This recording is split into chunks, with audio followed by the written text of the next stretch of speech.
Perkenalkan,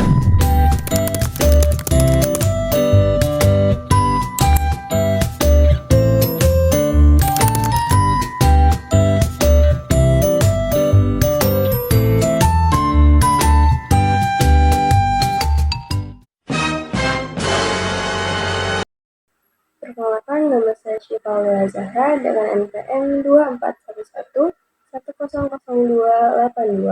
yang akan menjelaskan mengenai sumber ilmu pendidikan Islam. Yang pertama, pengertian pendidikan Islam. Sumber pendidikan Islam adalah acuan atau rujukan yang darinya memancar ilmu pengetahuan dan nilai-nilai yang ditransinternalisasikan dalam pendidikan Islam. Semua acuan yang menjadi sumber atau rujukan pendidikan Islam tersebut telah diyakini kebenarannya dan kekuatannya dalam mengantarkan aktivitas pendidikan Islam. Dan ini pula telah teruji dari waktu ke waktu. Said Ismail Ali mengatakan, sebagaimana yang dikutip Hasan Langgurung, bahwa sumber pendidikan Islam ini terbagi dari 6 macam. Yang pertama adalah Al-Quran. Menurut etimologi, Al-Quran berasal dari kata qara, yaqra'u, qira'atan atau Qur'anan yang berarti bacaan, yang berarti pula mengumpulkan dan menghimpun huruf-huruf serta kata-kata dari satu bagian ke bagian yang lain secara teratur.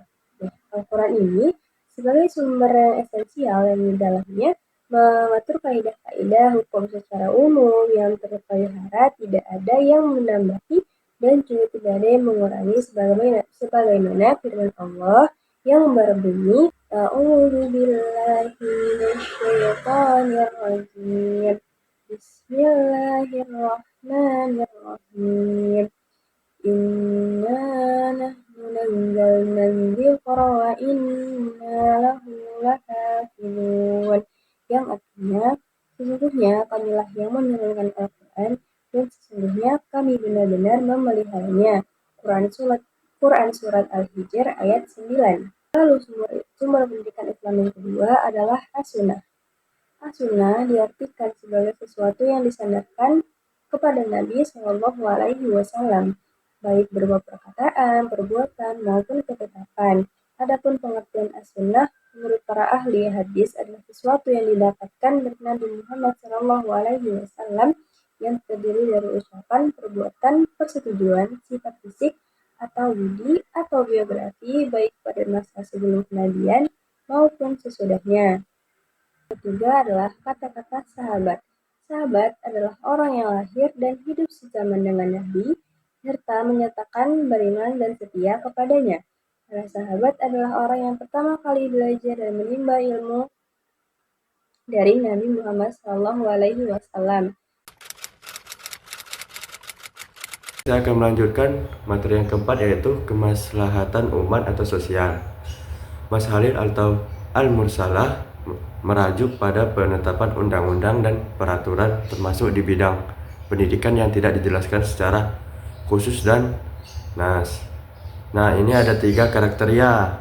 Yang pertama itu, keputusan tersebut harus benar-benar memberikan kemaslahatan dan mengurangi kerusakan setelah melalui proses penggunaan dan analisis, seperti dalam pembuatan ijazah yang mencantumkan foto pemiliknya.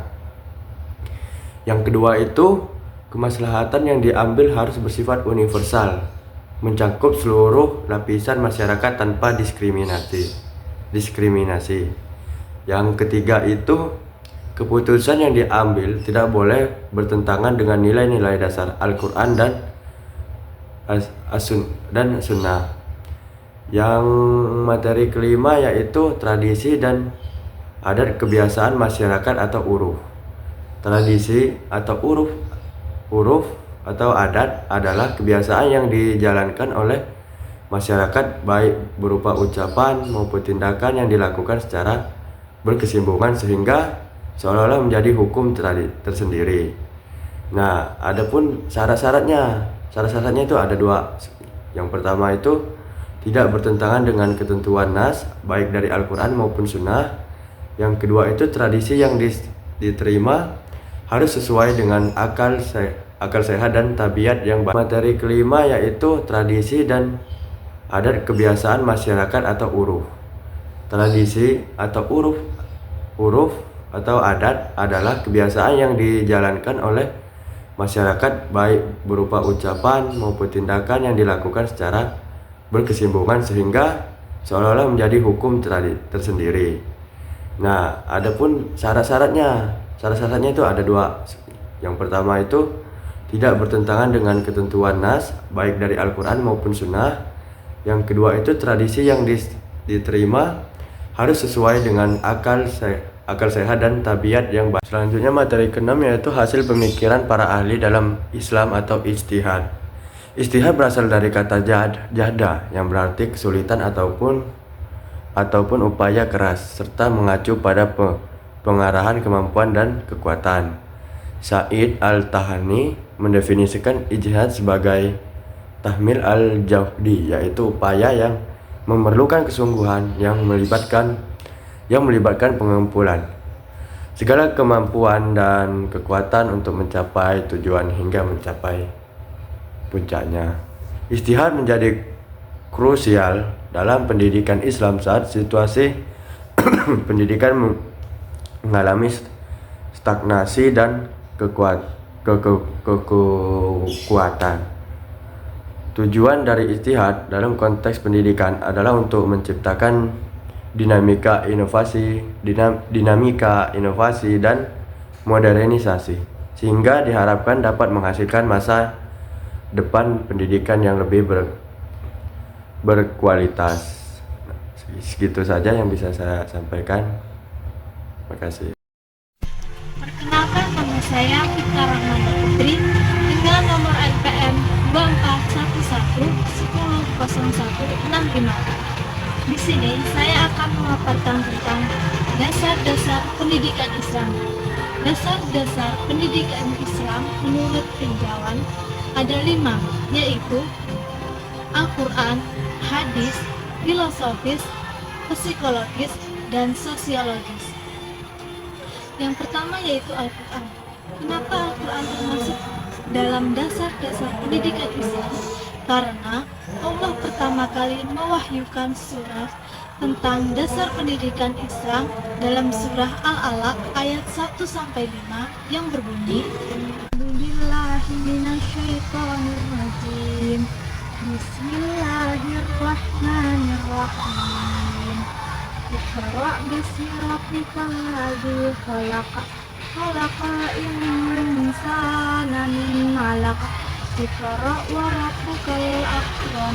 Alladzi 'allama bil qalam. 'Allamal insana ma lam ya'lam. Shadaqallahul 'azim. Dalam surat tersebut mengandung perintah untuk membaca dan menjelaskan bahwa Rabb yang mulia mengajarkan tentang hal-hal yang baik yang belum mereka ketahui melalui perantara kalam. Hadis ini tentu berbeda dengan Al-Quran. Al-Quran itu berisi tentang firman-firman Allah, sedangkan hadis berisi tentang perkataan, perbuatan, ataupun sifat Nabi Muhammad SAW yang dijadikan sebagai sumber hukum Islam yang kedua setelah Al-Quran. Contoh hadis tentang menuntut ilmu. Bismillahirrahmanirrahim. An Abu Hurairah qala Rasulullah sallallahu alaihi wasallam, "Man salaka tariqan yatamisu fihi ilman, sahalullahu bihi tariqan ilal jannah." Abu Hurairah meriwayatkan bahwa Rasulullah sallallahu alaihi wasallam bersabda, "Siapapun yang menempuh jalan menuntut ilmu, maka Allah akan mudahkan jalan menuju surga."